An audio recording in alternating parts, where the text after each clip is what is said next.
Here is an image from Ivan the Terrible. 2 courtiers, 2 adjuvants, 2 supernumeraries are raining down gold over the young Tsar's head. I am held by the image. I read. I receive a third meaning, evident, erratic, obstinate. I do not know what its signified is. At least I am unable to give it a name. But I can see clearly the traits, the signifying accidents of which this sign is composed. A certain compactness of the courtier's makeup, thick and insistent for the one, smooth and distinguished for the other. Former's stupid nose, the latter's finely traced eyebrows, his lank blondness, his faded pale complexion, the affected flatness of his hairstyle, the touching up with chalky foundation talc.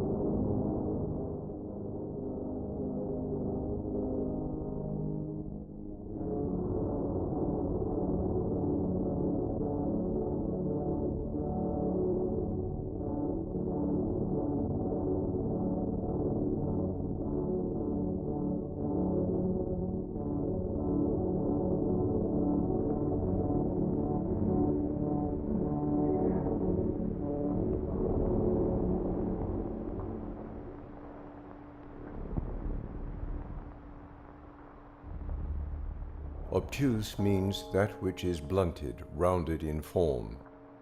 Are not the traits which I indicated, the makeup, the whiteness, the wig, just like the blunting of meaning, too clear, too violent?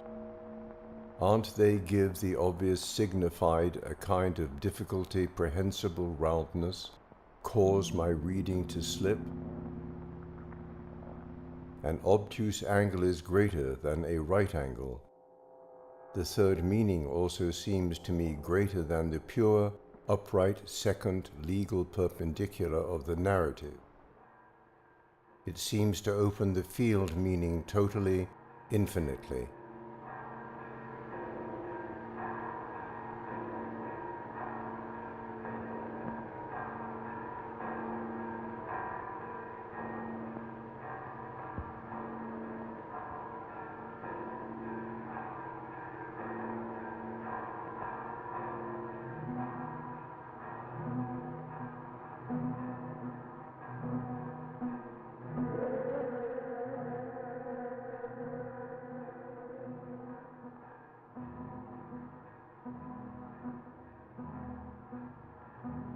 Ambiguity is devastated by the addition of an aesthetic value, emphasis.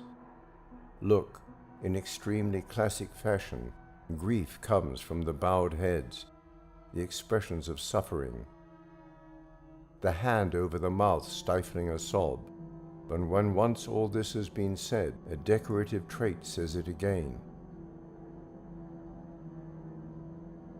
The superimposition of the 2 hands aesthetically arranges in a delicate maternal floral ascension towards the face.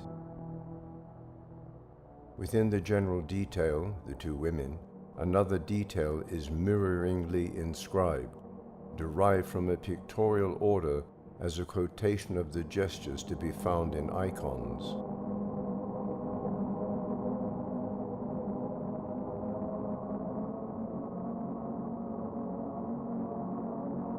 What is it in this tearful old woman that poses for me the question of the signifier?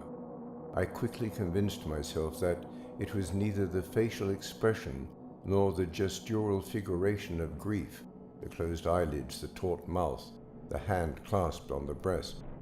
All that belongs to the full signification, to the obvious meaning of the image.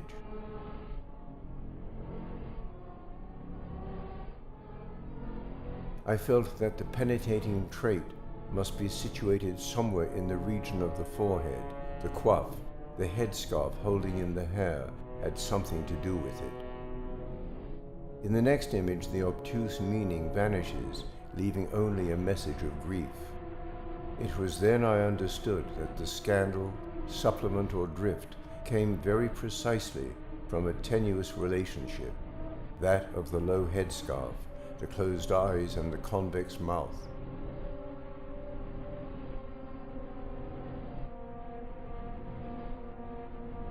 The upward circumflex of the faded eyebrows, faint and old, the excessive curve of the eyelids, lowered but brought together as though squinting, and the bar of the headscarf like a fish out of the water.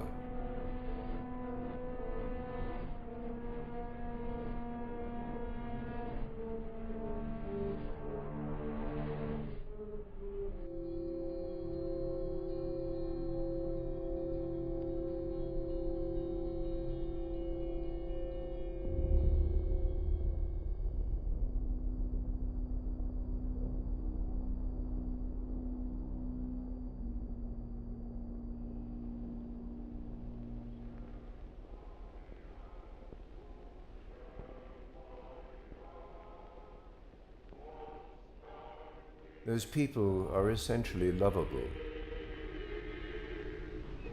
We savor, we love the two rounded capped heads.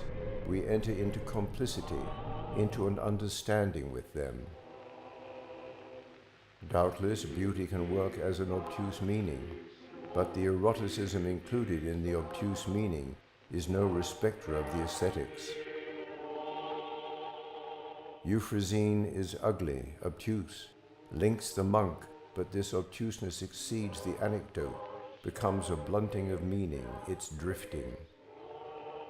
This is the eroticism which includes the contrary of the beautiful. Look on the flabby innocence of the children in the fiery furnace.